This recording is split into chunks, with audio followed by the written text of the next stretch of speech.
sorry, but if you have an issue, go down to the office and say, Greg, I don't think you did this correctly. He doesn't have a clue. This guy's clueless. Oh, yes, he is.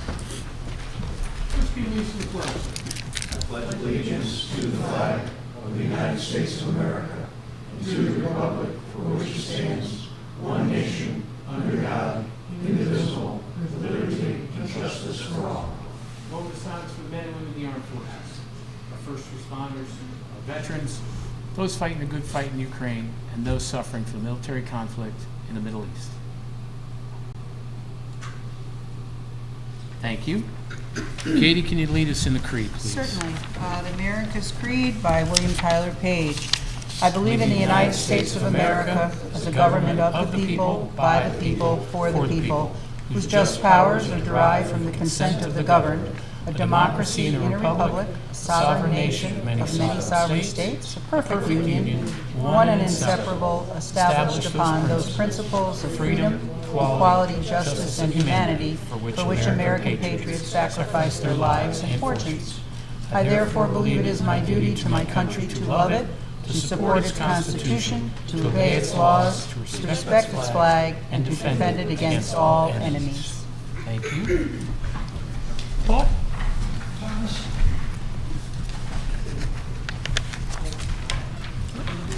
Good evening. I'm Tom Kapsiak. I live at 94 Long Mountain Road.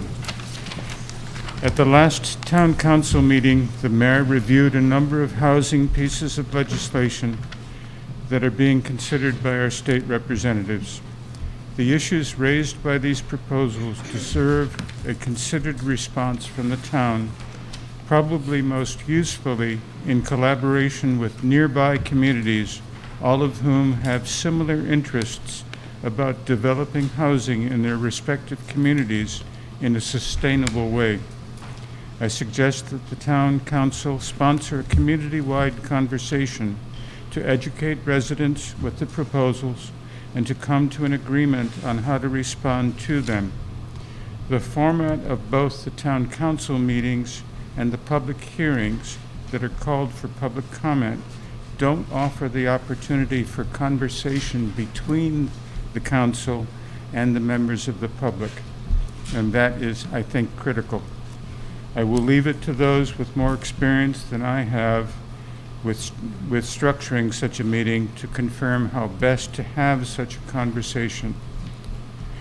In addition to that conversation, I have suggested to Laura Regan that she, as town planner, call meetings of representatives from all of the land use commissions and the various town authorities and agencies who will either review or be impacted by any of the large developments to discuss the long-term impact of any proposed development on the town, so a cost-benefit analysis can be done and the results taken into account as part of the review of any such proposal.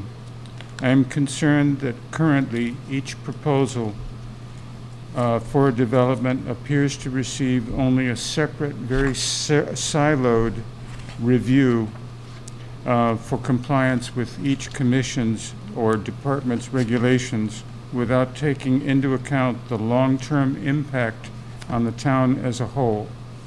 It seems irresponsible for the town to simply confirm compliance with current regulations and ignore what additional costs to the town a development might impose. As an example, the residential development currently proposed for a property near the intersection of Pickett District Road and Still River Drive is being used by the Waterwitch Fire Department as part of the justification for their expansion of the Lanesville Fire Station. Similar questions need to be asked regarding the impact of large developments on our schools, other public services, and town infrastructure.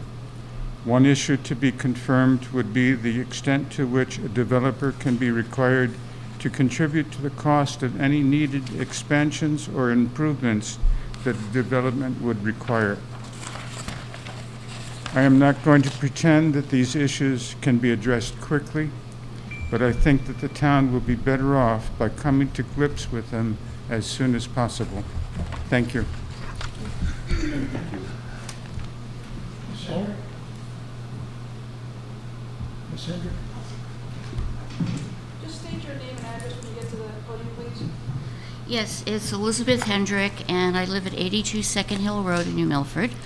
I'm here to discuss, or just to, I guess, give my feelings on the whole issue of Airbnbs. I didn't prepare a statement, never having come here before, but even though I wasn't born in Connecticut, I feel like a Connecticut resident now. I've been in this house for 9 years, and I have a shared driveway with a lovely home that I found, and a lovely home across the driveway from me, which is now being used as an Airbnb quite a bit. And the lack of, I guess, regulation and permitting of Airbnbs in New Milford is of concern to me. I did look at a lot of nearby towns, and there's at least 17 that I came across in Fairfield and Litchfield and even up to Hartford, where they have included things for short-term rentals, because I don't feel that the Airbnb designation fits into a single-family residence definition at all. Waking up to strangers every weekend as it gets re-rented or for a week is not my idea of comfort and security. I don't find myself comfortable not knowing who's the strangers next door every weekend as it's being rented. The listing itself, which it apparently has gone to contract very, very quickly because it's a beautiful house and it's very desirable. In the listing itself, the realtor put the statement about the current owners have a lucrative Airbnb business. So right there, the business designation comes in. I don't want to live next to a business. I want to have a neighbor across the way. I noticed that some of the towns that have come up with some of their own local legislation have limited some of the access with certain conditions, which seem to be reasonable. They're not banning it per se. They're just making regulations that would safeguard properties for people as they grow older. So that's what I'm looking for here. I know the state also has legislation that they've considered as far as short-term rentals that apparently was very favorably received, and I believe it's on the agenda maybe for later this year. I don't know if they'll get to it, right? Yeah. So that's where I am on that one. I do find it scary not to know who's going to be living next door to me. The folks that bought it 3 years ago have been very nice and they're quiet, but they're moving overseas, and I don't know who's going to be there now. My neighbor, who I'm sure a lot of you know, is Dan Caldwell. He's been in town, I guess, forever.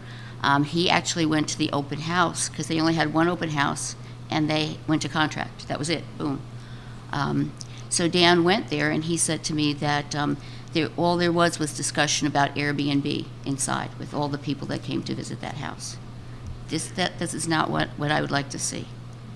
So I'm just hoping that the town will do something. I've accumulated some information if anybody's interested in it that I can provide, and that's about it. Thank you. Oh, Martha?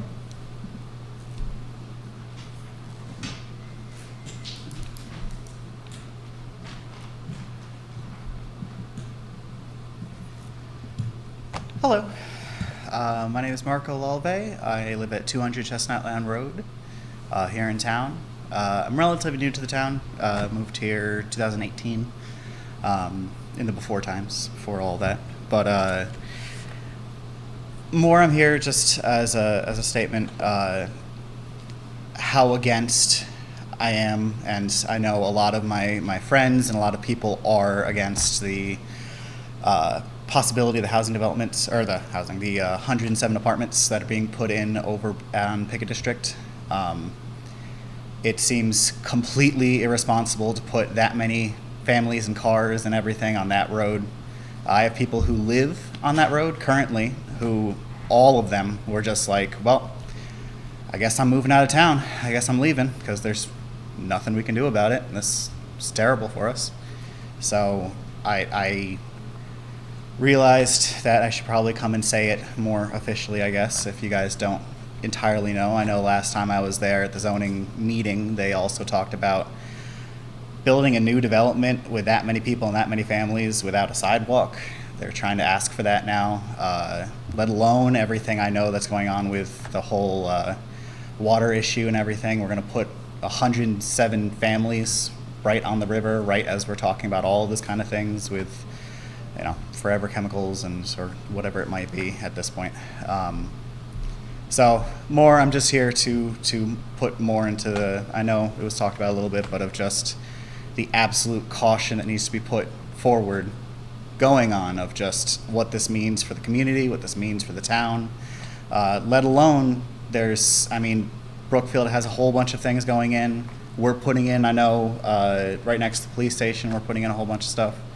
We don't know the impact of that yet. We have no idea. I mean, we can have estimates, but at least can we wait until we're, you know, have some data or something before we put a whole other however many buildings? But just wanted to bring that up to you, bring that attention to you, and that's it. Thank you for your time. Thank you.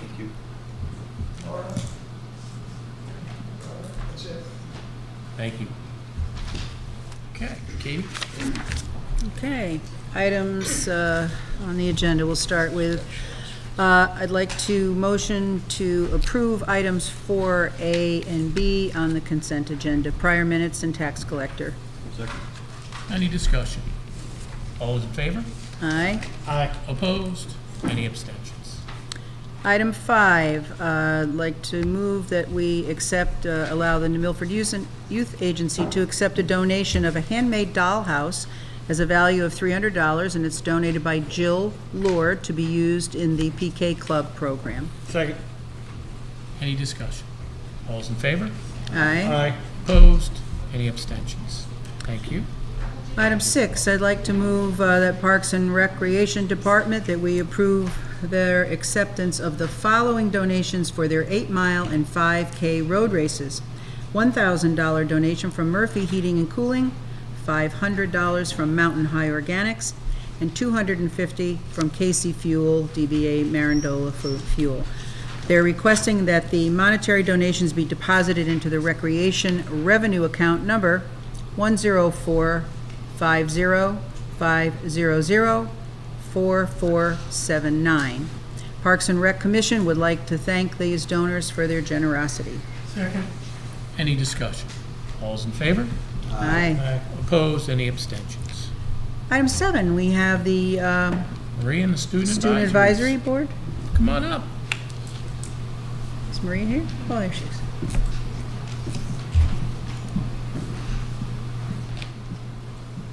Could you guys just give your name and your address, just your name for the Oh, my name is Barbara Cardenas. I'm Alex Welk.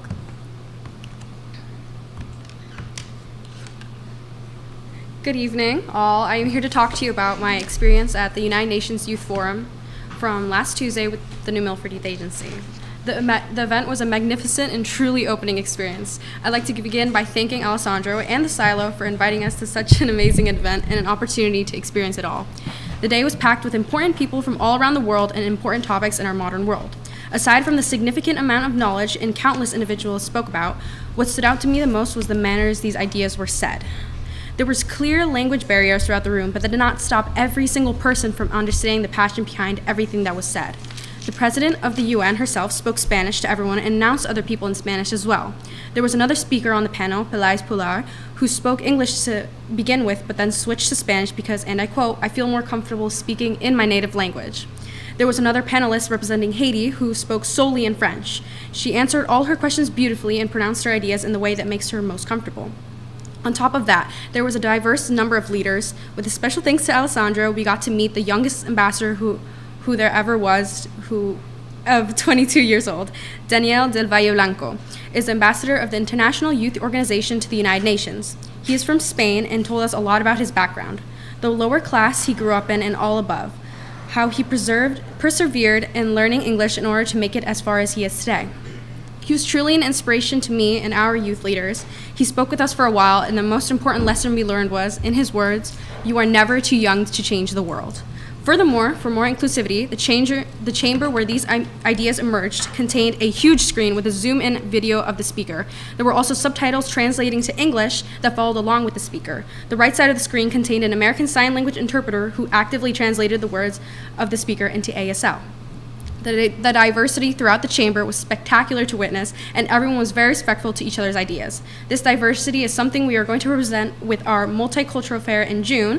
We have 11 different tables representing 11 different countries, and the fair will boost cultural diversity and bring the community of New Milford, the best town in America, together. Thank you. Very nice.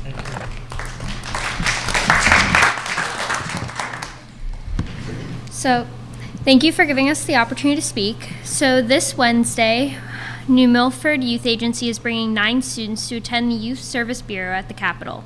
YSB Day at the Capitol is an annual event which New Milford Youth Agency has been attending for the past decade, where Connecticut Youth Service Bureaus from around the state gather in Hartford at our state's capital and share programming and youth opinions. This year, there will be a student panel with students from around the state who will have the opportunity to have focused discussions and questions with state representatives and senators regarding the disconnected youth crisis here in Connecticut. A key portion of the event is a panel of both youth and Connecticut leaders, with the goal of the panel being to allow direct input with CT leaders to understand youth opinion and form recommendations derived from productive collaboration. New Milford has been selected to provide a student for this panel, and have selected Jasmine Baxter to represent the New Milford Youth Agency. Another key portion of this program will be a storyboard activity where each of 80 youth attendants bring at least one photo, drawing, or other item that represents connections, youth empowerment, and/or elevating youth voices to have youth make a visual representation depicting their hopes for progress. Lastly, following the main events, we will be gratefully given the opportunity to meet Senator Harding, Representative Buckby, and Representative Callahan. We are excited for this opportunity to network and look forward to informing you of how our experience went and how the information can be carried over to our own town next month. Any questions? Sounds great. Great job. If you would like a copy of our notes, we'd be happy to email them to you. Great. Thank you very much. Excellent. Thank you, ladies, Thank very you. much. Thank you Excellent. very Thank much. you. Excellent report. Yeah. Okay, item number 8. Eight. Whoops, sorry. Oh, Mary Jane? I'd like to make a motion to suspend the rules and add an item for discussion. And it would be, and this for discussion on PFAS and New Milford, what is our plan and how we're going to approach. So we're actually going to have that on the next agenda, Mary Jane. Okay, Hopefully we'll have some government officials here as well, okay, and we can answer those questions. okay. All right, thank you. Yep. See how it's Earth Day. What's that? that's right. It's Earth Day today. Okay, item number 8, I'd like to move that we approve the following road closure for Mama's Tacos. She's requesting to close Church Street from Main Street to the Municipal Town Hall parking lot on May 5th, Cinco de Mayo, from 11 a.m. to 7 p.m., and that's pending traffic authority approval, of course. And we did this last year. It was very well received Certainly by was. the community and everything else. Did a great job.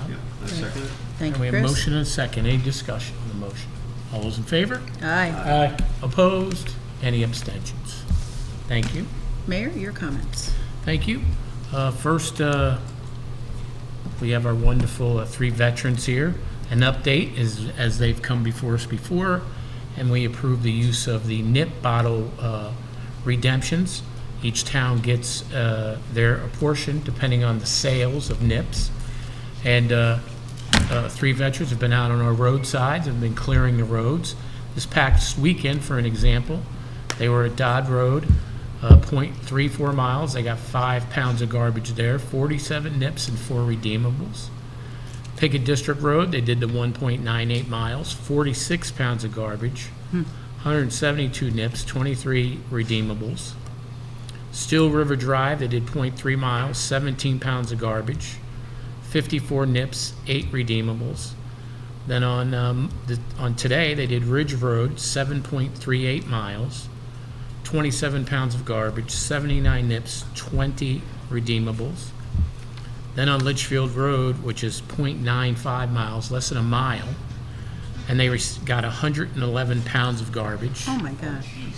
439 nips, and 68 redeemables. How many nips? So 439. 439. 439. So again, as we're trying to clean up the roadsides, as we've talked about many times, personal responsibility. If you have a bag, please put a bag in your car. Take your garbage, put it in a bag. When you go to your destination, please drop off your garbage. It's not good for the environment, not good for the roadsides, not good for animals, not good for anything to have all these. And then, as we see with the nips, really, it's not a good thing to be driving and drinking. The police force is going to be extremely vigilant. There's going to be absolutely no tolerance for drinking and driving, no tolerance for littering. We're going to hit you with the maximum fine is all, and let's everybody work as a community to keep this place as beautiful as it is.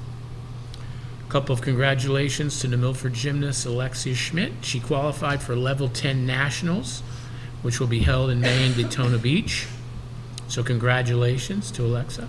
Congratulations to the Milford High School Green Heat Winter Percussion. They took second place in the MAC, and they were, I believe they were in New Jersey this past weekend. Thank you to the Garden Club this past weekend. They gave a free tree and wildfire seed bombs at the bandstand. I want to thank them for that. And also Kathy Behringer and some wonderful young men at the Sullivan Farm and myself. We were at the Triangle and we planted 1,000, what's the name of those flowers? They're not The daffodils? daffodils. We did 1,000 daffodil You bulbs put 1,000 of them in the in, don't Triangle. forget. Yep. And we'll have more on that at the next meeting, some of the things we're going to be doing at that garden there. Want to welcome our new K-9 officer, Rio, to the Milford Police Department, and he's going to be here next meeting, our new police dog. Very nice looking officer. Oh, yeah. Also want to congratulate our new U.S. citizens. Thank you to the Litchfield volunteer on the green as they work hand in hand for English second language residents to come in and learn. And also they're being very, very instrumental in creating some new U.S. citizens. Maria Sanchez, Rosa Martro, and Martha Perchicuro. I'm probably mispronouncing her name. It was great to be there to see 3 brand new citizens. Amazing. For all their stuff. And again, Executive Director Lynn Davies, the entire volunteers and board, and the tutors who do just such amazing work. I want to provide a traffic alert. Again, we've been pushing this out on our sites, including Notify New Milford. The Mariel Bridge this next Monday, April 29th. The contractor will begin the Mariel Bridge replacement. They will begin by removing the current bridge. Mariel Road on the northern side of the bridge will be closed for the duration of the project in that area. There's a map that you can go on the mayor's page, on the town website, on the DPW website. You can see the detours that you can take. And then Tuesday, May 7th, Wednesday, May 8th, West Meeting House Road, which attaches to Mariel Road to the south, that will be closed to through traffic for the crane that's going to be set up to remove the superstructure. They'll then break the crane down. And remember, please take caution when you're in these areas as they're going to be doing work, and we'll continue to provide the updates. So if you get a chance, please, if you haven't already, you can go to our website, www.newmilford.org. On the bottom right-hand side is the icon Notify New Milford. You can click right on there, opt in, and you'll get these alerts on your cell phone. You can get them on your laptop. You can get them on your device. Or you can go to our social media. You can go to Facebook page, Twitter feed, or Instagram, and you can see the updates as well there. Mayor, I have a question. Yes. I know a lot of people use Waze for, detour type thing. Did we notify them?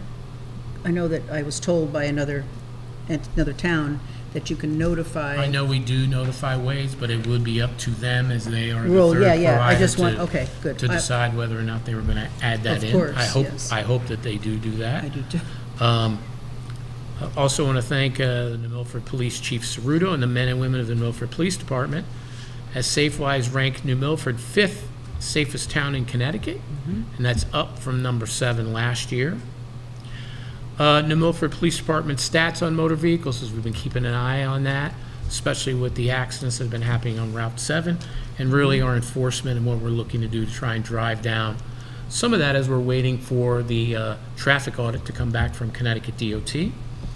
So in the year 2023, this time in 2023, we had 704 motor vehicle stops. This year, in 2024, we had 1,338. That's an increase of 634, or 90%. A lot of that's attributed to the grants that we've received from Connecticut DOT. We also got one on distracted driving and rural traffic enforcement that helps, as well as with the town council help with providing some additional increased money for overtime. We've been able to increase those numbers. Motor vehicle accidents this time in the year 2023 was 248. 40 of those were in parking lots. In the year 2024, this year we're in now, it's 222. That's less 26, or an 11% decrease. If you look at the national averages, there are no decreases. They're on the incline. State as well. So it bodes well with the extra enforcement. We've seen a decrease. We believe one accident is too many, but the fact that we're doing this can show some results. Also want to thank Deputy Chief Wilcox and the men and women of the police department. We had a coffee with a cop at Theo's, very well received by the community, and want to thank them as, again, they look at their community enforcement. On our infrastructure, our road projects have begun. The contractor that we have is doing the drainage work on Greenview. They're working on that, and then they'll be going into milling and paving. Hydro seeded was done on the roadsides of Buckingham Road that we did up until November of last year, and then we couldn't put that stuff down, obviously, because of the temperatures. We're able to do that. I also stopped by last week at Harrybrook Park. Sean Emmons of Emmons Tree and Landscaping invited me with James Croswell of Vector Rescue, and they were providing first responder training for tree rescues. And speaking with James, he was telling me how really common that is, where you have arborists that could get hurt when they're up in a tree, or people up there. And what can happen is, especially if you're looking at cuts or those issues where time is of the essence, if you don't have somebody trained and then you're going to wait for somebody, that could be life or death. And it actually happened, I believe, in the Derby area. There was an accident similar to that. So I want to thank our members from Northville and Gaylordsville fire teams that were doing that training, because that'll be a lifesaver for some of our unfortunate residents or business community that may be having that happen to them. Also, for those, especially into our northern area, the bears are out now. I can attest to that as they walk through my yard. And with that being said, we all need to be very vigilant, especially with new residents that have come into town. You want to make sure is don't pet the bears, don't feed the bears. They're wild animals. They're at the top of the food chain around here, and they're wild. If you get a chance, please make sure, if you do have garbage containers, that you can get some compliant ones now that are try to be bear safety. If not, you can always go down to the recycling center and drop off your garbage that has food in the garbage. Other stuff you could drop into your regular garbage, but it's very important, especially with the bears coming out of hibernation. They're hungry, they're looking around. It's part of nature, it's part of our community, and just be vigilant. Mayor, I would also add that bird feeders in the feeders. yard Absolutely. are a big attractant to bears. Yes, Take thank them you, in Chris. if you have to have Mayor? them And I was going to add that people that are in this bee city, so you're putting up hives, out. Right. and that's another treat. Oh, yeah. And you got to be really careful because they don't want it taken away. Exactly. Thank you. That's for sure. And then lastly, events are coming up here in town, starting off with this Wednesday and Thursday, Give Local. And what that is it's an opportunity to go online and give to your favorite nonprofit here in New Milford area. And they help in so many different ways. It's a great opportunity to go on the givelocal.com website. And what'll happen is there's opportunities where your donation can be multiplied by 1 or 2 times due to the various other donations from other anonymous donors and those sponsoring Give Local. So it's a great opportunity. On the 27th of April from 11 a.m. to 3 p.m. at the high school is the New Milford Grad Party Car Show. And the grad party, they just had their junk in the trunk this past Saturday. And what the grad party does is a committee, as they do the banners, which you'll see shortly for our graduates, soon to be graduate high school seniors, which will be on our lampposts here downtown. They also provide the grad party the night of graduation as a safe place for our seniors to go and have a really great time. So we got to thank all of the volunteers of the grad party, and definitely go down to their car show, 11 a.m. to 3 p.m. And what day was that? That's on April 27th. Also on the 27th, you can go there, and then 4 p.m. to 7 p.m., Spring Sip and Stroll, which is right here in the downtown. A very successful event. I believe there's still maybe a couple tickets left. You can go on the Bank Street groups, I believe their website, and it can get you a link to get Spring Sip and Stroll spring tickets. And another good reason to do Spring Sip and Stroll is half of the proceeds are going to benefit the grad program. Yep, and social services. Yes, social services, of course. Yep. And perpetuate what we do for the graduating seniors. On May 4th from 6 p.m. to 10 p.m. at the Max is the Pride Prom. On May 4th from 10 a.m. to 4 p.m. at the First Congregational Parish Hall is their craft fair. And they got some great vendors there. I was there last year. Has some wonderful things. On May 4th at noon at Pettibone is the 9th annual Wheels for Wheels car show. And that benefits Spaghetti Arms, who does a lot of Sean Quigg and his team do a lot for those people that need access to different areas. He did a couple restaurant ramps so that those with wheelchairs could get in, which is great. On May 4th and 5th, overnight camping on the Green. The Boy Scouts are doing Camping for Cans, a food drive for our food banks. On May 11th from 9 a.m. to noon is the Farmers Market opening day. On May 11th, you can leave your donations near your mailbox for Stamp Out Hunger. And again, that's another wonderful donation initiative by the post office and the postal carriers, and that food also goes to the New Milford Food Bank. And then you have a May 11th. May 11th is busy. 9 a.m. registration, 10:30 a.m. kickstands down and then the pig roast at 2 p.m. Iron Law's 9th annual barbecue and bike ride. That's at the VFW. And then May 17th, 18th, 19th, 10 a.m. to 5 p.m. is the 4th annual Goat Days. So that's just, we've got on the 18th, 9 a.m. to noon again is the Farmers Market. Also on the 18th from 9 a.m. to 1 p.m. at Pettibone is United Way and Rotary Hygiene Drive. 9 till noon. Till noon it is, okay, till noon. Then May 18th, also 10:30 a.m. to 1:30 p.m. at the Senior Center is their open house. So those seniors that haven't been to our Senior Center, you can come and see all sorts of vendors and check out what the Senior Center is about. And our first Rock the Block, which will feature Struggle Monkey, is May 23rd, 6:30 p.m., Bank Street. Right. Busy May. Gonna be busy, Yeah, I busy. We've got a guess lot of so. good things happening. Guess so. Okay. Item 10 would be an update from our recycling center. 3 veterans. 2 out of 3 ain't bad. I had to say it, Bob.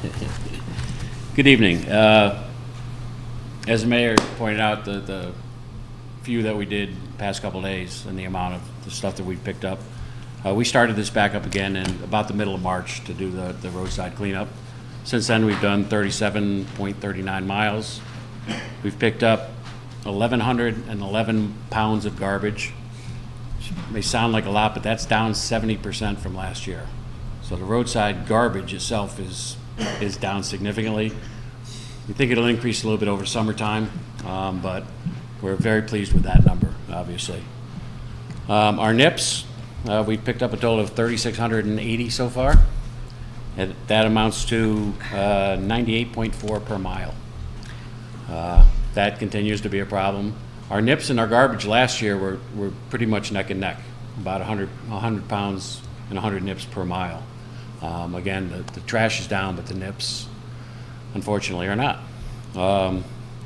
And we started picking up the redeemables, the ones that are redeemable, the ones not the ones that are crushed and all that.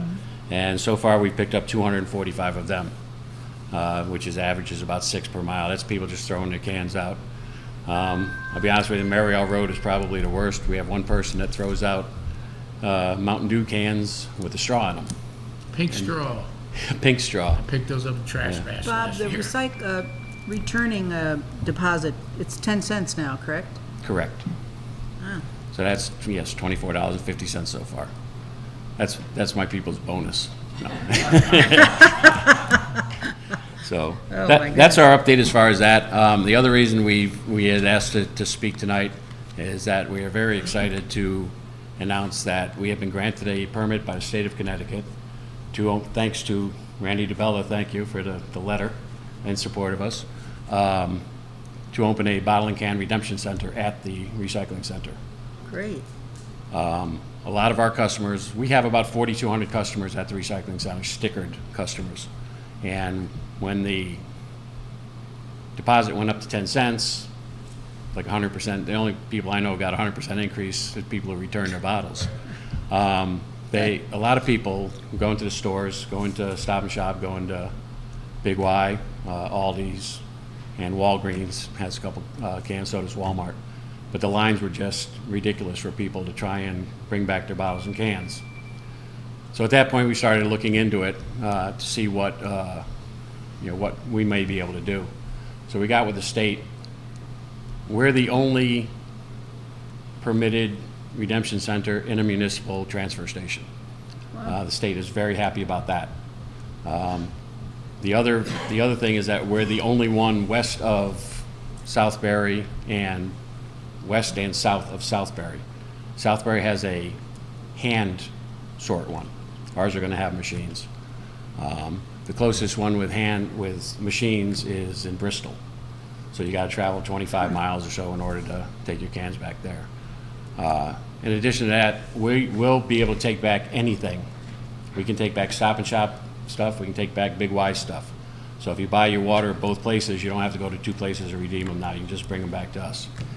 In addition to that, the state has increased tremendously the amount of items that are subject to deposit. Iced tea, Gatorade, Kombucha, I think. Kombucha. You knew you were going to mess it up. Thank you. Yeah, that's why that's why she's here to help. Orange juice. So a lot of our customers that come in that we know just from their recycling that they take their stuff back. When we see that they're throwing away an orange juice bottle or something, we take it out and say, hey, this is redeemable now. Some of them, the bottles are too big to fit in the machines that are at Big Y and Stop and Shop. By law, you can take it into the service desk and get it, but now you're standing in another line. We're going to have a system in place where we're going to take it and we will get it. They call it whole product. We just put it in bags and send it back that way. We're going to offer a pickup service. We're going to offer a drop-off service. We're going to make it easy for people to get the only money that the government will easily give them back for the 10 cents. Good. There's 1.6 billion bottles and cans sold yearly in the state of Connecticut. That amounts to $160 million to go into the deposit. Only 41% are redeemed. My goodness. So Free money. it is. It's free money. And now the state, the way the law is set up, the distributors get a piece of whatever it hasn't redeemed and stuff like that. But kind of our point is, why give it to them? I mean, so we got the approval. We started. We're dealing with 2 different companies that make the machines. Within the next 2 weeks, we'll make that decision on which machines we're going to go with. Right now, there's only 20 machines in all of New Milford that do this. We're going to start with probably 6 or 8, so we're going to increase it by 40 to 50% of what's out there, and we hope to expand from there, obviously. We're waiting on, we've requested a building permit. The town owns the property, so we have to, the town has to get the building permit. I requested that. As soon as we have that, I have 2 contractors, which have already been approved by the building department, to come in, and we're going to put in an ADA ramp. All our machines are going to be ADA compliant. And then we're going to just do some electrical work. See other major changes to the recycle center. If you've ever been in there, we're taking down the tent. That's going to go away to provide some parking. We're going to move, basically when you come in, if you go to the left, that's going to be redemption. The other side is going to be for the garbage and the recycling. So we're trying to make it, we're going to try as best we can to make it as safe as we can for everybody. So that people will be able to park, to do their redemption, not have to worry about crossing the parking lot and all that. We're going to keep our tractor that we have on one side of the lot, so it's not crossing like it does now, and some other minor changes, but those would be the big ones. But we wanted to wait until we were able to announce before we just started moving stuff around and people go, what's going on? So very exciting, Bob. Again, public-private partnership, offering more abilities at the recycling center for our residents to use, and thank you for doing that. Chris? Yeah, I echo that. It sounds like a great idea, and if it's, I'm sure you're going to run that like you do the rest of the place. It's going to go very smoothly. The only question the only question I have is, will that be open to all residents, the redemption, or do you have to? This was a little bit of a sticking point. In order to accept the items, we have to have the approval of distributors. Because once you place the can or bottle into the machine, it becomes the property of the distributor. The stores lose control over it and everything else. Basically, the distributors scrap that stuff. That's how they make their money. Because we're so close to New York State, distributors are leery to approve new vendors because people are coming from New York State, and where it's only a nickel, and cashing in at 10 cents. Being basically a confined space by being in a municipal transfer station where the majority of our customers are stickered, we've already vetted them, so there's no issue there. Anyone that does come in will have to prove that they have a Connecticut address or own property in Connecticut. If they don't, we will not accept them. I'm not going to lose my license over $2 or $4 or whatever. Right. So that's the so far we've had one distributor that declines to accept the machine stuff. In that case, you have to put it in bags for them. They have to pick it up by law, but they can say, like, I'll just use iced tea as whoever the manufacturer is, you put it in that bag, so many per bag, then they come around every week or two and pick them up, and then they process them and give you back your money. But we're trying to eliminate that so we don't have bags of stuff all over the place. Terrific. Thank you very much. That sounds great. Good job. Bob, thank you. I just want to thank you and your crew. I've seen them on Pickett District, and the improvement on that road, particularly because I drive it up daily, has been great. One question that I heard you ask, or you told us, is that you'll be creating a pickup service for people if they have deposits in bottles. Is that correct? Correct. So, because I know that if your life is too busy, right. Like I know you're up at 3 o'clock in the morning. Yeah, but now on Facebook. I find it more for senior citizens that want to recycle or want to get money, but they don't have the accessibility to go to a place and return it. And so I think it's a win-win both for them and for you guys. We've developed a program that we're going to have barcodes that we'll give to people. They stick them on a bag. We'll come either pick them up or they can drop them off, whichever. We process them. It'll be put on one of our cards at the recycling center. You'll have access to the balance all the time. You decide you want to cash it out. You either call us up and say, send me a check. Right. Venmo, once we verify Venmo or Zelle or whatever, we'll send you the money. Yeah. On the other hand, if you have 150 bottles, you can get rid of a couch. Right. Yeah, right. There you go. I think it's a win-win both obviously, we encourage both for the that town too. and cleaning up garbage and having people having the accessibility have someone like you come, or your crew come and pick up the bottles that they would probably throw away because they knew they don't have the transportation or the ability to go do it. Right now, we still have about 10% of our customers that just don't have the time or the energy or standing in line, and they put their deposits in the machines. We did a test of that, and we're pulling out between 2,500 and 3,000 a week. Would they set up an appointment with you, Bob, or how would they do that? We're going to do it by appointment also, so we're actually like sensory friendly. For someone, we'll bring them in when they can come in. We're there a lot, just like you're at your place a lot. I mean, we're there on the days that we're off and stuff like that. That's great. But we want to make it as customer friendly as we can be, and make it like one stop. Maybe your car doesn't have to go down all the way down to Stop and Shop. You can just come there, drop it off, and then go back home. And, maybe Sounds it'll good. make things hopefully a little bit safer. But That's great, Any thank other- you. I just have one question, and you do a great job, all of the three of you, and everybody there. The nips, so, 40 nips a mile in a less than a 1 mile drive, and now, what'd you say, you had 98 a mile in that one long strip? 0.95 miles for Littlefield Road, there were 438, I believe, is the number of nips. Yeah, okay. So, I'm agog at that. What do you do with them? Put them in the regular disposables, or no? right now, we're holding on to them, just like we did last year. Okay. So at the end, we can come in here with 30 or 40 toters, apparently.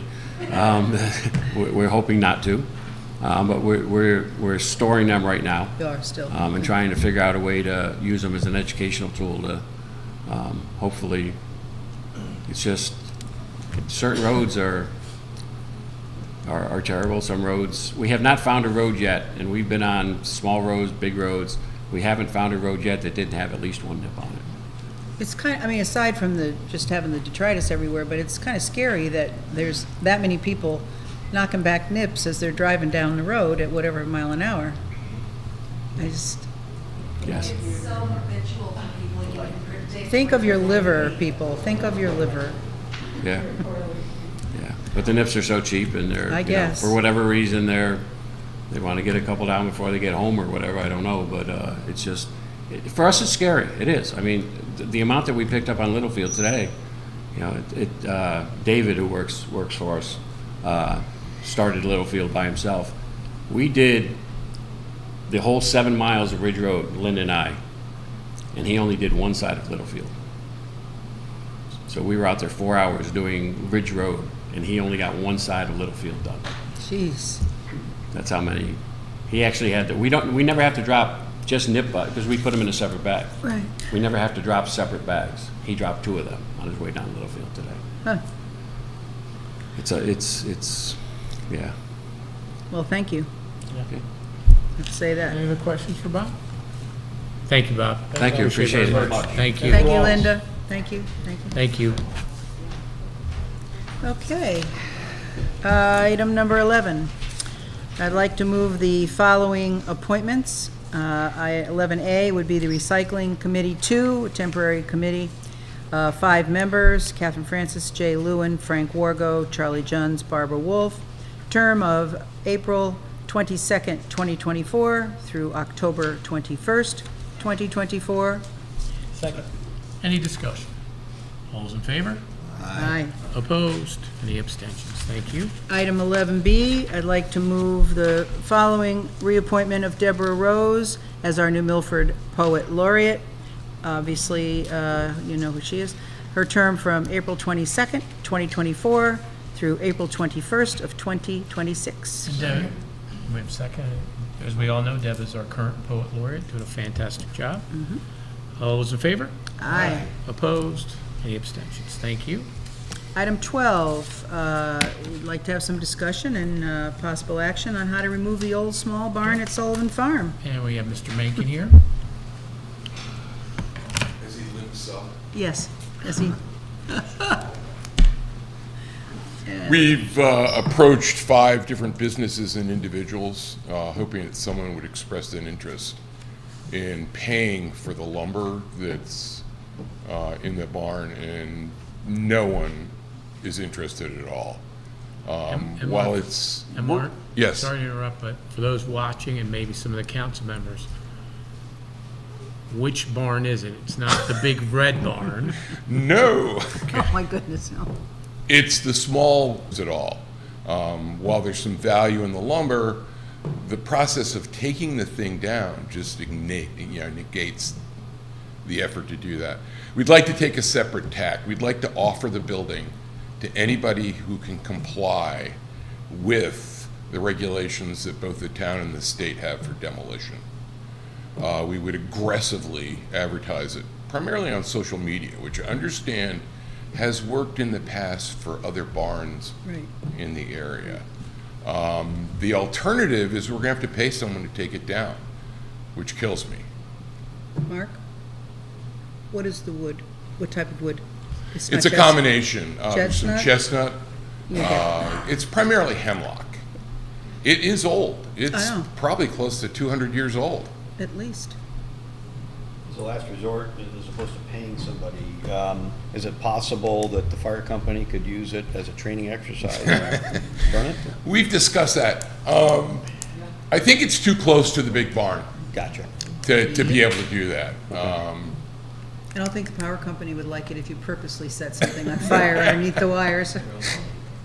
Well, there are places that I they do don't that. know, but I don't know if power company would. Well, but if there's chestnut, as you know, that's a good draw. It is. Again, it's a real, I've taken a couple down myself and it's brutal. So A, we'd like to offer it for free. B, we'd like to advertise So. the offer. And then So if the someone world has wants to heard it come up, here. and again, they'd have to meet the regulations. Of course. Mark, I'm not familiar too much with the barn itself. Can it be cut up and used for firewood or anything like that? A lot of it can. I mean, if we are forced to take it down, that's exactly what we're gonna do. We're gonna incorporate some of it into the new barn, but the rest of it, from the roof down, can be used for firewood, yes. Make great kindling. Stop in and look at it. No, I know that the town has had some wood at some times, and they offered it, and it went like that. I didn't know if it came to the point where they could coordinate taking the wood and putting it in the stockpile and giving it away. I'm not sure. I would bundle it and sell it. But anyway, The vehicle that just used a to thought. be in there is thinking gone, outside right? the box. Mark? Well, Yeah. hopefully somebody will take it away. Yeah. That would be the best. It would be great. It's ideal for someone that wants to build a small barn, maybe half the size, utilizing what's still, good in the thing. There was one individual who expressed an interest in doing that, and then when he found out how much dumpsters cost for the shingles and the roof, kind of backed out. But it would be ideal for that. Because there's a waste side of it as well as Yeah. the wood, yeah. Oh, Randy, it is a town property, town building, should we memorialize it by a motion to allow Yes, you us should. to As a have- matter of fact, I think that's prudent that he came here tonight, because what you're doing is you're dealing with what used to be a town asset, Yeah. it's now become a liability. So the council should make a determination as to whether or not that should be the tack that they follow concerning disposal. A motion to have the property, the building advertised for free for anyone who wants to come and take it down. so moved. So we have Any- to add that to agenda? No, it's sufficient. It's discussion and possible Possible action. you can add Yeah. it, okay. Yeah. Okay. We have a motion and a second. Any other discussion on the motion? All those in favor? Aye. Opposed? Any abstentions? Thank you. Thank you very It much. served a Sir. great purpose. Thank you. All these years, Yeah, it did, yeah. So, thank you. deserves a Thank you. break. Next, we have our tax assessor, Brian. And we spoke a little bit about this at the last meeting. This is the waiver of assessment penalty. And before Brian starts, Randy, you've had a chance to review this? I revised this. The concern that I had, as you know, last time I had a concern, the concern was that it wasn't totally compliant with the enablement, the statute. I redrafted only pieces of it to make it compliant, in my opinion. And so now, And Randy, right now, it complies with yes, really the legalese for it both the does. state The and concern town I had to do with, there was no language regarding misrepresented facts or things of that nature. We added that, Brian's reviewed it. Right. I reviewed it, this looks good. Yep, something I can work with. Does anybody have any questions? Do we have a motion? I'd like to move that we approve the waiver of assessment penalty. Any discussion? All those in favor? Aye. Opposed? Any abstentions? Thank you. Thank you. Thank you, Brian. Thank you, Randy. Finance, item Oh, 14. we need to do a public hearing. Oh, sorry. Yep. Forgot about that. Okay, I'd like to move that we set a public hearing date Could we for do it- this waiver of assessment penalty, Can we do it at the next council meeting prior to? which would be May, what? It's gonna be May, I believe it's the 13th. I think you're right. 15? No, No, it's May 13th. 13th. Can we do 6:45? Okay. So the motion is set the public hearing date of May 13th, 6:45, to hear, approve the waiver of assessment penalty. Any discussion? All's in favor? Aye. Opposed? Any abstentions? Thank you. Okay, now, Greg Uspow, Finance Director.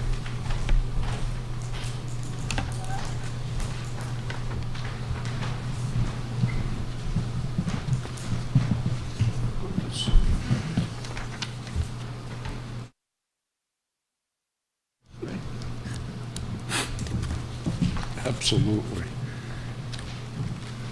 Good evening, everyone. This is the March update. The budget is scheduled to go to town meeting and referendum. The proposed dates are Tuesday, May 7th, and Tuesday, May 21st, respectively. I also like to take this time to announce my retirement. It'll be no sooner than June 30th and no later than August 30th. Expenditures. Expenditures on a cash basis are running at 71% of budget. On a straight line basis, they would be expected to be running at 77%. Salaries are running mostly at the straight line trend as expected. Other than public works overtime and tax refunds and rebates for which a budget transfer will be required, I see no issues with expenditures at this point in time. Revenues. Revenues on a cash basis are running at 92.4% of budget. Taxes overall are running at 99.3% of budget, with current tax collections at 98.8% of budget. Many revenues are running at or above the straight line average. Most of the revenues outstanding are revenues from the state, namely the ECS, town aid roads, and LoCIP, which normally come in towards the end of June and make up the majority of the yet-to-be-collected revenues. In conclusion, on a cash basis, expenditures are at $80,084,142.11, and revenues are at $105,995,323.01, leaving a positive cash flow of $25,911,180.90. Questions? Any questions? Chris? Congratulations on the retirement. As a recent retiree, I heartily endorse it. Thank you. So congratulations on that. Thank you. And maybe this is a question for Jack, or maybe you know, the DPW overtime, what's behind that? Well, put me on the hot seat. They do have a savings in their winter overtime. So perhaps a transfer from that, coming from that account. Oh, it's a different account. Will, Gotcha. I was will going to say, it's an offset easy winter, that. so, okay, gotcha. Yeah, they have 2 overtime. Okay. So Gotcha, all right, makes sense. I'm not worried about it. All right, thank you. Jack's good for the money. We know where he lives. Yeah, right. Any other questions for Greg? Doug? Greg, I just want to thank you for, obviously, I've gotten to know you over the last 8 years, and your knowledge and your prudence in presenting every year to us, and even little tidbits every month or so updating us, have always been a pleasure. So congratulations, enjoy retirement. Thank you, I appreciate that. Katie? I'll wait until you tell us. I'm going to wait to say what I think about your tenure here until you're ready to leave. When I'm ready Maybe to you'll leave? change your mind. No, I guess not. I guess not. No, it's time for me to go. Well, It it's- is. You'll be missed. Well, thank you. I don't think everyone's of the same mindset, but, you know, I don't as long care. as I get a few I pros. don't care. matters, right? I don't care. As long as you're happy, that's all that matters. Yep. That's Thank right. you. And just for the council's edification, I mean, Greg's been talking about this for some time, and we do have a plan in place. We're going to be talking about that as we continue to move forward with it. But again, as I've told Greg privately, publicly, today he talked to our department heads as well, as I can't thank him for his service to this town for the many, many years that he's been a finance director. You know, it's municipal finance is different than the private sector. It's an art form as well as how you manage your business and your numbers. And Greg, I can't thank you enough for all of your work on that. And just phenomenal job. And you can see it within the rates that we get with our bond community, which is as good or better than AAA bonds in Fairfield County. Of which we'll be going for again in July. I drafted a letter. I haven't given it to the mayor yet, but that'll be next week. But I've told other people, and you know, I figured I wanted to tell you folks directly.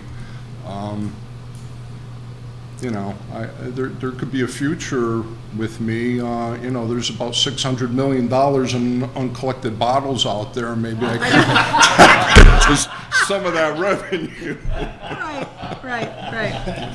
I'm sure Bob's got a shirt in the bag. Oh, yeah, I'm sure.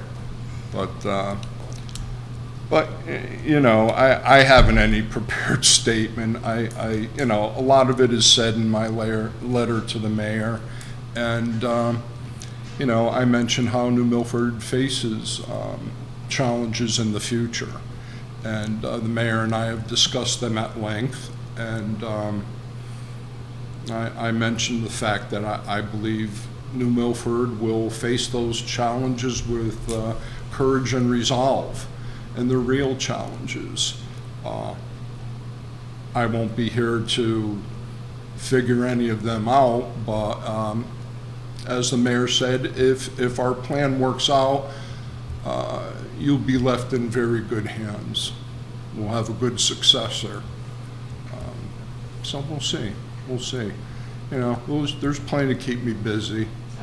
So I just bought a new tent. Yeah, fishing, hunting, camping, honeydew this, honeydew that. I'm sure there'll be plenty of that. But Yes, there will be. but again, it's bittersweet. And You'll miss Munis, of course. pardon me? You'll miss Munis and all of the fun you've had with it. Well, it took me long enough to install it. That's one of my accomplishments. You know, Certainly that was is. no small task. That No, was. absolutely not. I mean, I wasn't even here a year when I was tasked with that. And I got a lot of moral support from Ray Jankowski, and that's about it. But, you know, all's well that ends well. That's right. But, yes, thank you. I hope so. I'm looking forward to it. Like I said, I have plenty of hobbies, you know. A few bears you can knock off. Well, I know Paul on occasion invited me to hunt at his property in New York, and I have a feeling he hasn't done so recently. I think his comrades are jealous because both times I went up there, I walked away with a bear and a deer. So I don't know, I guess they figure me as pretty stiff competition. So There you go. I don't know if I'll ever get invited again, but hopefully so. Hopefully so. Congratulations. Thank you. Well deserved. Thank you. Thank you. Thank you all. Absolutely. Okay.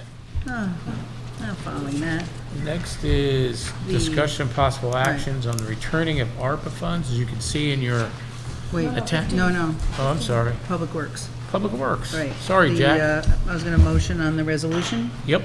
Okay, so I'd like to make a motion that we move forward on the following resolution, that it be resolved that Pete Bass, Mayor, and/or Jack Healy, Director of Public Works in the town of New Milford, be authorized to sign the local bridge program supplemental application and any associated agreements between the state of Connecticut and the town of New Milford for Marial Road at the junction of West Meeting House Road, Bridge number 05118.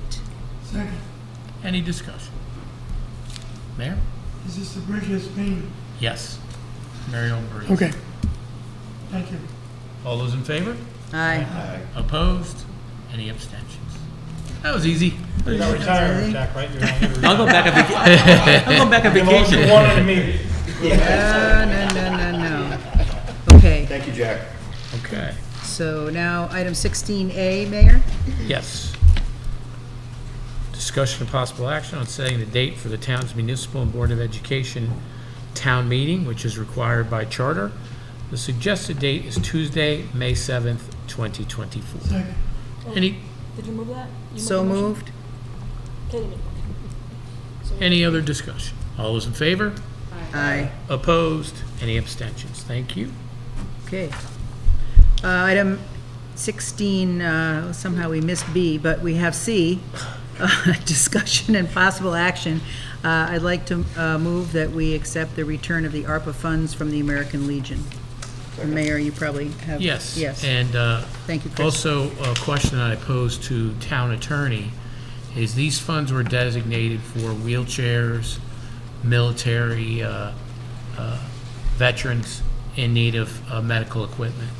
The VFW has said that they would do that. So the question that I posed to the town attorney is can we transfer it from the American Legion to the VFW? Or does it need to go all the way through the whole thing again? Does not, as a matter of fact. As long as it's the same use that was, it was dedicated to, then you can transfer it to another worthy user. You just have to make sure the Right. user is worthy. Yep. You don't have to go through the bureaucracy again. Matter of fact, you didn't have to go through it the first time. We won't go there again. I'd like to move the acceptance of that transfer. Yes, sir. You got a motion already Yes. to return it, then maybe you can make a motion to transfer after. Okay. So we'll do the first motion, which is Katie's, and then Mayor Gambino second. amount? 17,000. 17,500. Okay.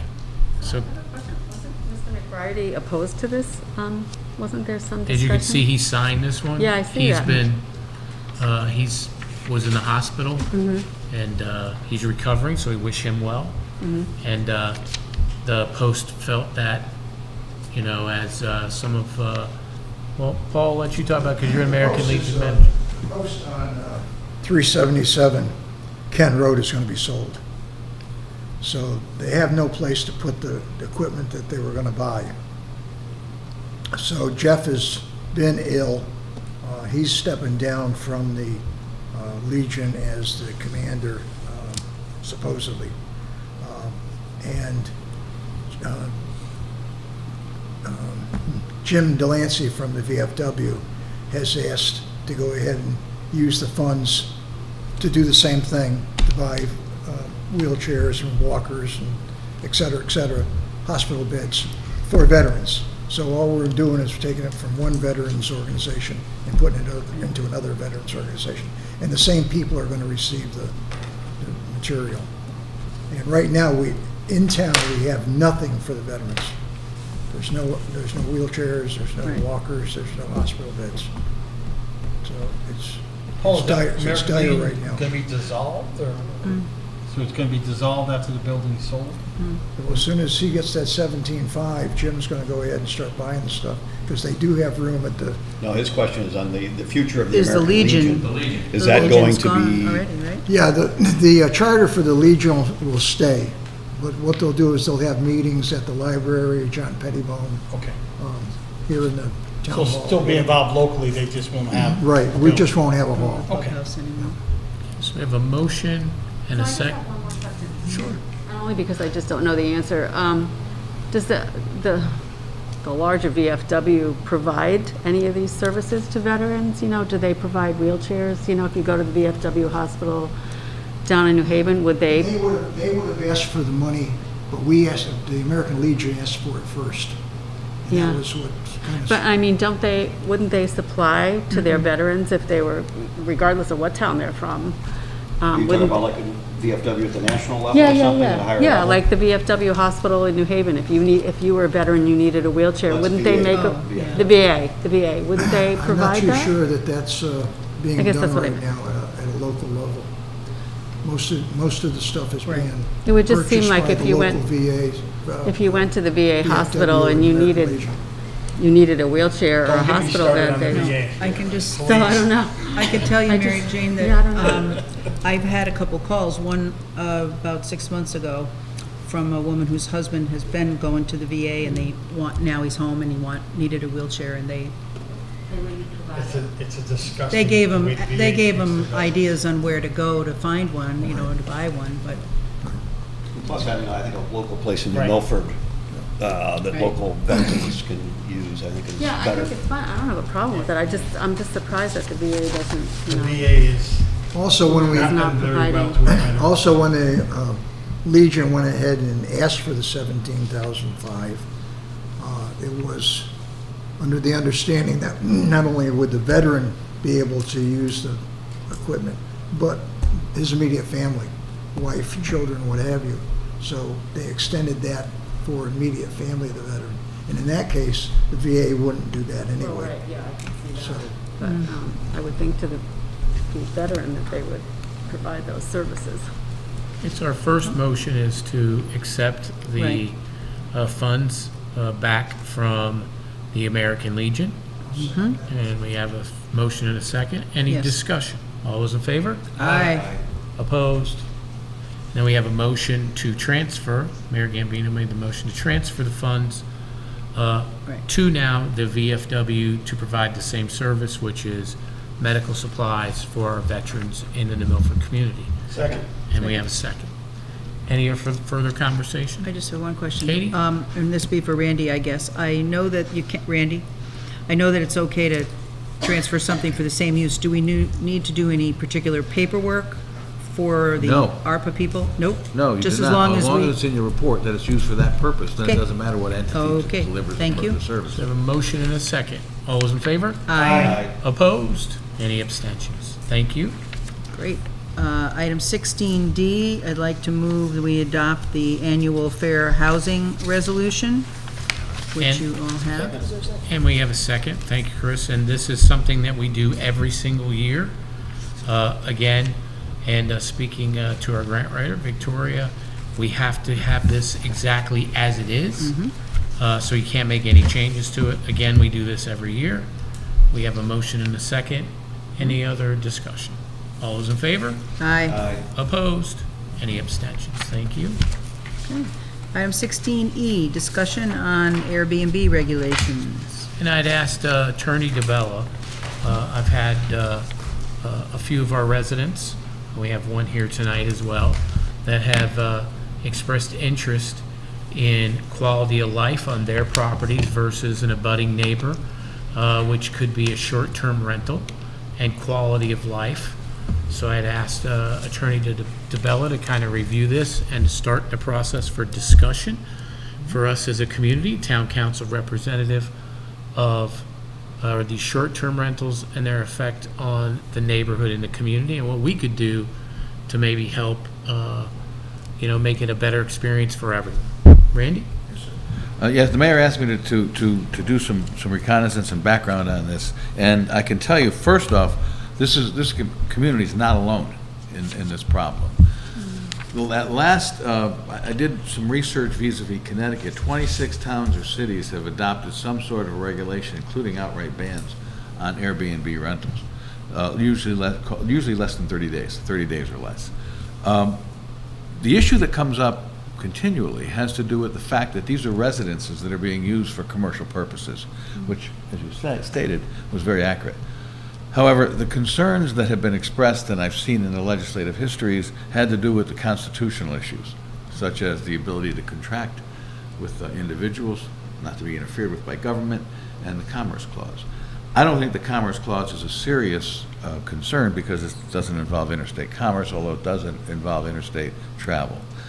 I checked with Steve Harding, our senator, who's done some yeoman's work on this, and there is a Senate bill passing that's come out of committee and is ready for passage. That's Senate Bill 335. That provides the ability of the towns to actually control this in a uniform way. In other words, the towns that have been adopting these ordinances do not have the enablement to do that. The argument is, in other words, they're not authorized by the state. As you know, every town in Connecticut is a political subdivision of the state of Connecticut. That's how we're constructed. That's our Constitution.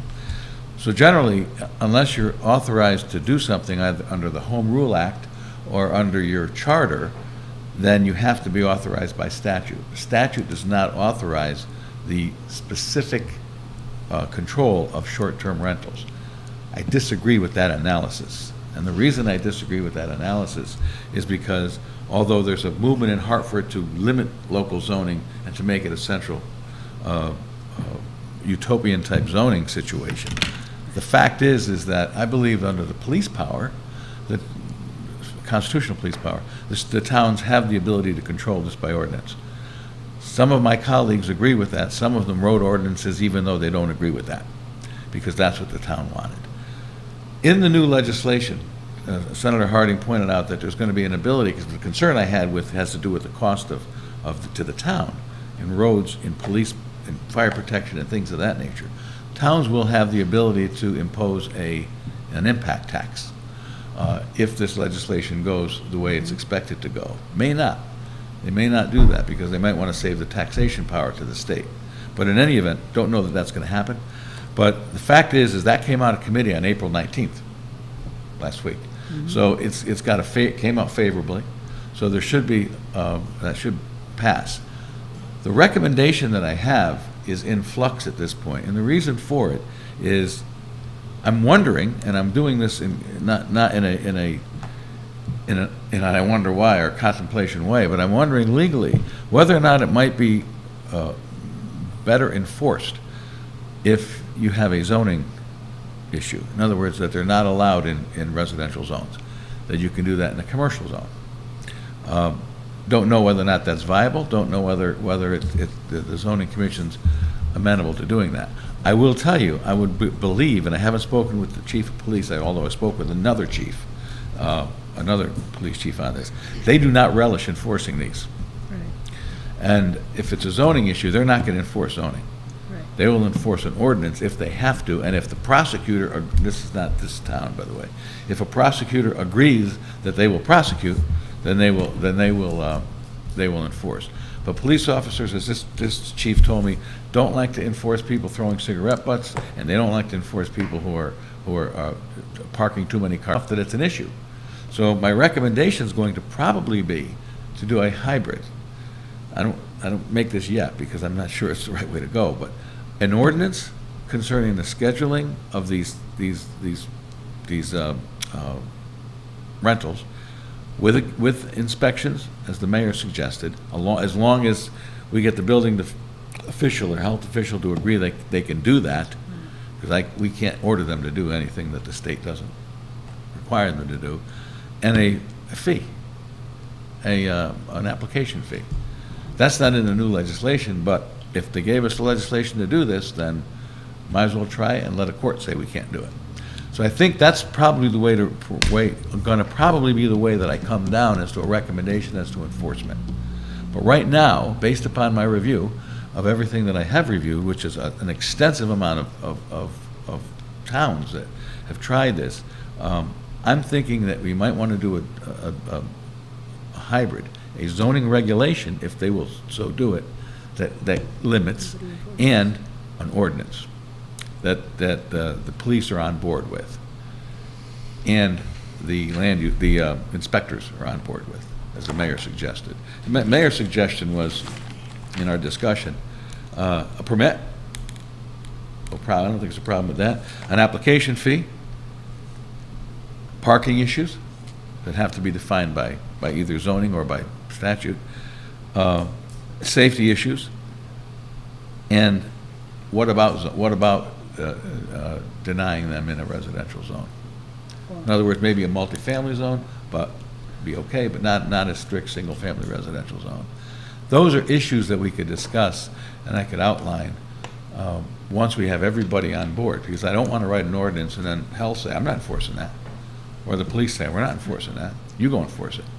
You know, I've been told that by another town, by the way. You go knock on the door. Not in this instance. So that's my research thus far as for the mayor's marching orders. Katie? Thanks, Randy. You covered a lot of points there. So the enforcement is really the end result that one would want. You could write every. That's spot on. So you can write anything you want, but if nobody's there to go and take care of it, it's pointless. One of the things you said was to restrict in residential zones.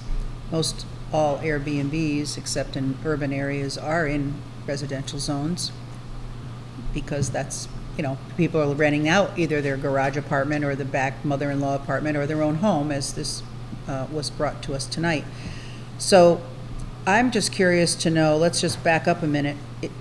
Because this one particular instance that we heard about tonight, which is just one of many, I suspect, it's a constant flow of people. In other words, the homeowner isn't really residing there. Okay, Right. They're purposely bought it, and I've stayed in enough Airbnbs that have been used that way to know that is exactly what people do. You make a lot of money. In that case, if that is the case where the owner of a building that's being let out is not on premises, isn't there some way that we would have to put the fire department or the health department to inspect them, realizing it's not a multifamily dwelling, but it's also not owner occupied, I guess is the word, That's like a the motel. mayor's, that's the mayor's suggestion. It's in the nature of a boarding house, is what it is. Well, I guess we think alike, but that's what I'm saying. Isn't it, if it isn't owner occupied, it really is akin to a motel or a hotel or whatever you want to call it, because you're paying that way. You're paying on a day like you would to go and stay at Motel 6 or whatever. But their parking is set up for it, and they don't allow, because there's somebody on site, that if you get rowdy in your room or out in the lobby, but that's the other thing it boils down to for me. We can say a lot of things, permits and fees, but who enforces it? It would have to be, in my opinion, based upon what I've read, it has to be the police. Police, right. Zoning enforcement officer is not going to be able to enforce this. Oh, no. I'm not even sure the fire marshal will be willing to inspect, because I don't know if they have jurisdiction over non-commercial properties. Yes, that's what I thought. You yeah. see? It would almost have to be Health. termed. And it has to be police. It'd have to have a different term for it if the structure was definitely going to be used. That's the way I would think of it. Right. If I was the owner and somebody said to me, you can't be a residential one-family home and do this, because you're really, in fact, not that residential home. I know one of the things I asked Randy, and he's looking at it, but if this is a non-owner occupied property. Right. And this is really a business in a residential zone. Exactly. As you would treat a hotel, as you would treat a bed and breakfast, right? You have to have, for health and safety, Correct. you have to have the fire marshal go in and review it. Because what we don't want to have happen is somebody go in and they're going to go on the barbecue and the propane not only blows up the short-term rental, but the the one next neighbor who door. has no vested interest in the property but could be damaged by that, so. Alarms. Exactly. There are homes in New Milford that I know of who not only are Airbnb people, but Verbo. And Verbo is the larger cousin of Airbnb. And I've stayed in some. They're larger homes usually, so you would have a group of people come and take vacations. And again, the owner of these homes didn't buy the home to live there. Right. You know, they bought it to make money on it, and in 10 years, you know, there they go. They'll live there then. That's that's a good point, because one of the legislators said, so you become a hotelier. Yes. Really? And you amateur hire, hotel. and they hire people to clean Right. them. They hire people to manage it, and it's really a business. I'm thinking zoning could do something. They could allow them in a multifamily zone, and we could, by ordinance, I believe, that the fire marshal's going to have to cooperate, that, that's going to be required to be inspected and approved. And that's not going to stop people from being rowdy, though, and that's the Well, problem. that's another thing I was gonna say, The is at police the gonna end have of to the be involved. day, whatever you have, whether it's 2 rooms or 20 rooms in the size of wherever you are, that's what's gonna, it's the people that come. This chief who I talked to up in northern Connecticut said that when the officers get there, the only thing they have to do is disorderly conduct or disturbing the peace. The problem is, that has to happen in public to issue an arrest, you Yep. know. There's it's arguable, in my view, being a former public defender back in a planet far away from here, that element can be satisfied based upon the fact that the effect of the conduct goes beyond the private property. Right. I think that could, but cops aren't going to think like that. But if it's a non-owner occupied building at its root, and you could prove it by the fact the neighbors know that the owner's not there, or the owner lives in another state, I would think that would give us some sort of leeway with what we do. I think it would too. Sorry, Chris. Chris? One, I think we need to use different language than non-owner occupied, because someone can own a house and then rent it long-term, and that's not, which is fine, right? Oh, you can do exemptions for that. Right, yeah. so. You mean rent it to the same person? Correct. Yes, right, I Correct, yes. understand. So I think what we're talking about here is this churn where Mm-hmm. every week. Less you've than 30 got days, new, yeah. which to me does make it a commercial entity. But in terms of the fire marshal only has jurisdiction over commercial properties, would it be through a zoning change? We would change these from single family to some commercial, or I how do we suppose get you around could that? do it that way. I would like to do it in a hybrid through way. ordinance? I'd like to, I mean, in a perfect world, the regulation would do the definition as to what type of unit this is. Whether it's a condominium, whether it's an apartment, whether it's a boarding house, whether it's a short STR, short-term rental, as some of them call. And then the ordinance would have the teeth of enforcement of the arrest power. Gotcha. In other words, the violation, not of the zoning regulation, but of the ordinance. So it would be a double protection. And that might help, might have a salutary effect, at least based upon traffic, parking, and things of that nature. Remember, zoning, what do you do with zoning? You issue a cease and desist order, it sits there for 4 weeks, the people are gone, and by the time you get to court, the judge is gonna say, do I really care? I'm just telling you, I've been doing this a long time, and judges do that. Especially the current crowd. Randy, I know some. Oh, I'm sorry, Mary Jane. Mary Jane? Just a quick question. What exactly does the Senate bill say? Again, could you just repeat? The Senate bill says that the towns will have, it's right there if you want to see it. The towns will have authority to enact an ordinance, including hiring a consultant to help with that, concerning controlling of short-term rentals. So, and they're totally expecting this to pass? And It's already come out of committee favorably. okay, so, but that we all know what can happen still. Yeah. So if it doesn't pass, then I think it what? will. Looney's the sponsor, so I think it will. He's got some Okay. pretty good power. Okay. And so, and then, as a matter of fact, I think he drafted it. I think his office wrote it, I think. So, but that's where it is now. Came out of committee last week. Yeah, I know some condos, their HOAs for ban it. Yes. Obviously, they have control If you have a over that. condominium Right, association, property that's the perfect management world. stuff, right. Because they're worse than And I know towns. that down in Florida, I'm part of a HOA, and they had the same problem. Oh, And yeah. they got together and they did a time limit, so it can't be less than 2 weeks to rent or something, that we have the ability to set a time frame, how long things. Yeah, take. you can do a which would obviously call it a correction or curative period. Right. As opposed to, like she had mentioned, they're there on a Friday, leaving on a Sunday, and Yeah, it's- everybody it's- comes it's up. kinda from, moot. We'll say the city, Right. 8, 10 of them partying, as opposed to Right. somebody coming up for 2 weeks. No, not now. No, not till it passes. Yeah. So that would be something that we would And have the ability to like talk about. Lake Yeah. communities. There's, on Candlewood, there's a couple of community, associations that have And that's come have up. banned it.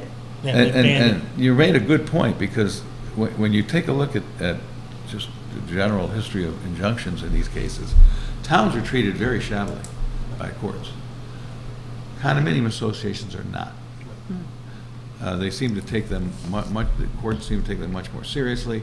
But towns are, oh, you know, how many times, bring the CEO up here, we've been to court 14 times on different cases over the last years. And how many times a judge says, well, it's a citizen of the town. Can't do that with a condominium association, because that's the community that made that decision. Right. And that's the perfect world, condominium, because they're tough. They are tough HOAs. And like I said, we had a lot of, it wasn't when I was there, but they were talking about a lot of weekenders who come up.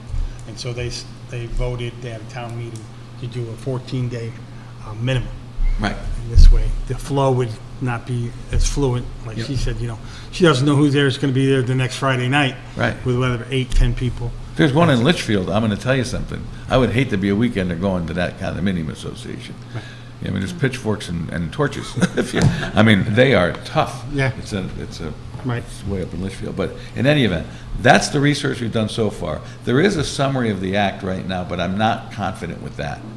I would not disperse that, because then people think that that's what it's gonna be. I'm not happy with the summary of the OLR, Office of Legislative Research. That's why I'm not disseminating it, because I think that creates confusion. But the fact is, I'll keep it closely posted. Senator Harding, who's worked hard on this in concert with the Democrats, to his credit, was very helpful, and he'll keep us posted as well. Okay. So I'll be happy to do whatever you want on this. Continue with the research, find a hybrid recommendation, but I'll wait till I get marching orders. Let's continue. Okay. Looking at a hybrid possibility, as this is going through state legislation as well, and maybe they're going to be voting soon anyway. Yep. So we should know about that, but then, give the council an update in 2 weeks. Great, and I'll brief CEO Regan and maybe Chairman Taylor. There's another aspect to this, if indeed, and I said this to Pete, referencing things, short-term rentals as Airbnbs. Airbnb, as an entity, has a very, I think, very good way of vetting not only the host, but the users. And everybody has to be rated. And if you get a bad rating from somebody for having a party or damaging something in your home, or somebody complains, no one's going to want to rent to you again. But here's the problem, is that there are some people, such as if there's nobody in the home, they're never going to live there, for any long amount of time. They don't care. Right. They have the cleaner come in, and then that's fine. They don't worry about it. Airbnb passed that in May of '22. Yeah. That regulation, Yep. the internal regulation, right? And I think, from my perspective as a user, it works out very well. Mm-hmm. Puts you on your toes. Not that we would do anything, but we never have seen any evidence of damage as we went into some place where they came out. But we're not doing it in New Milford, though, so I can't really speak. Sherman had an issue. There was a couple Yeah. in Sherman that contacted me about suing somebody, but I mean, they're gone. They're gone. Yeah. So I will continue my work as per the mayor's marching orders. Thank you, Randy. Thank you so much, Randy. Thank you. Next is Economic Development Report. Yes, sir. Thank Do you. have that? Oh, good. First, Connecticut unemployment rate stands at 4.2% statewide. In New Milford, we have a employee base of 15,119 residents. Of that, 14,500 are employed, 579 are unemployed. That leaves New Milford's unemployment rate at 3.8%, which is lower than the state average. Want to thank T-Mobile as they continued their investment in New Milford. They did a full refresh, and they're in the Walmart Plaza. I went there and want to thank Chamber Board President Jen Birdseye, Executive Director Bob Reilly, and the Chamber Board. Also, Economic Development Corporation, Ole Karp, as we all went there to cut the ribbon on the new refresh. And there was a reminder that the Milford Chamber business scene for May is going to be May 9th, and that's 5:30 to 7:30 p.m. That's going to be at Clatter Valley. So you get a chance to come in, network, great opportunity through the New Milford Chamber. Also, Walmart's going to be doing internal renovation in their office space. Burger King's doing a full refresh as we talk about right now, if you go there. Starbucks is going to be doing a full refresh as well. Dairy Queen's looking to open in July. Home solar installation remains very strong, according to Bill Murphy, our building inspector. Lesser Evil, if you don't know who they are, they make some unbelievably good popcorn, different varieties. They have space in Danbury and space in Brookfield and New Milford. They continued their growth trajectory here in New Milford, and looking forward to more of their growth. Garrity Plumbing continues their headquarter construction, which is right on Still River Drive. O&G is doing their build out on Still River Drive, and that's for commercial renters, for tradesmen. The masonry business is on Still River, and that abuts Pickett District. They're continuing to put their building together, roof is on and everything else. East Coast Connector, which is next to Mountain High Organics on Route 7 North, continues their build out in steel. Concerning, we talked a little bit about some of the bills that are going to be coming out. House bill for zoning. It's called Transit Bill HB 5390. And that's, they call the Qualified Transit Community. And what qualifies it to be a qualified transit community is it's served by a local or a rapid bus line or a train. So that makes New Milford qualified as a qualified transit community. Why is that important? If HB 5390 is passed, this will allow for middle housing up to 9 units that can be built anywhere in town. There will be no zoning restriction if it can be built anywhere. Repeat that again, please? Yeah. Sure. Middle housing, which is up to 9 units.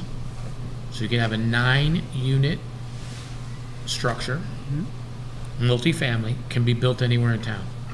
Regardless of the Because- zoning of the, Anywhere. Right, because we are that type of transit There will community. be no, on 830Gs, there'll be no more site-specific land reviews for health and safety. That'll be gone. part of that same bill. Absolutely. Any size project on state, municipal, housing authority, or nonprofit-owned lot where 50% of the project is affordable can be any size. There is no size restriction. It can be anything. You said Repeat that again, nonprofit. Sure. Any size project. Could be anything. Could Any be amount of units. any amount of units. On state, municipal, housing authority, or nonprofit-owned lot where 50% of this project is affordable, can be any size. Be any height? Could be anything. 50% affordable, any size. Now, we've got another bill, HB 5473, which is the decentralization of sewer systems. So, municipalities with less than 50% of their homes on sewer must plan sewer expansion and allow density sprawl in non-sewer area with decentralized systems. Alternate systems. And we're definitely, we're in that, we're less than Yes. 50%, right? Yeah. Alternate systems, there are many private sewer plants. This would be typical for like an industrial center, so you had like big, huge center. Not for residential, but this would be an avenue. These are highly technical. They require a ton of oversight, right? Because you're dealing with this. Testing and maintenance, as would a public sewer system. This is not included in this bill. Municipalities, we have the lack of staff and legal framework to properly oversight these things. So who would oversight them? They're expensive to build and maintain. They've had a history of failure in Rhode Island, Massachusetts, upstate New York. In here? Environmental and public health crisis when systems fail. Normally when they fail, Randy, right, what happens to the system? Town The takes system, over. it's it's gone, it's kaput. You're gonna have to do an alternate system. Look at Woodridge Lake and Goshen. Didn't that happen here? And, you know, that could be borne by the taxpayers if the builder is gone, right? And then the community systems often require as much land as single-family for larger leaching fields and tanks, large septic systems. Local and regional health departments could oversee these systems. So those are two things that are in bills. My suggestion, if you're watching here tonight, or if you're here on the council, you disagree with these, I would let your state legislators know to vote no when these are coming up. Lastly, I was at the EDC Commission meeting, and we were talking about a lot of different things here in New Milford, economic development, the growth, also talking about how strong our local economy here is. What we're going to be done is there's a thing called CRA funds, and for those that don't know what those are Community Reinvestment Act funds that banks are required to give in the communities that they do business in. So you'll notice that if you have brick and mortar, which means they have a location in your locality, for instance, Savings Bank of Danbury, Webster Bank, Bank of America, they give funds. So those are the ones like when you see somebody doing a concert, you see the big banner there, or if you're doing, for instance, lunches and learns, right, or donating to a nonprofit. They're using those required funds to help the community that they're in. We're going to be sending letters to the internet banks that people deposit their monies from our community, but these internet banks never give money for CRA. We tried this a few years ago, didn't work, but we're going to try it again. What do we got to lose but some postage? To see if we can get any bites for that as well. I want to thank Jay Umbarger, who's on the Economic Development Commission. He was a past president of a bank. Also worked for the feds too during the banking crisis. And his big suggestion was see if we can get some of these funds that could be very helpful for us and our business community, and I'll keep the council apprised as we move forward with that. And that's what I got. Mayor, I have a question.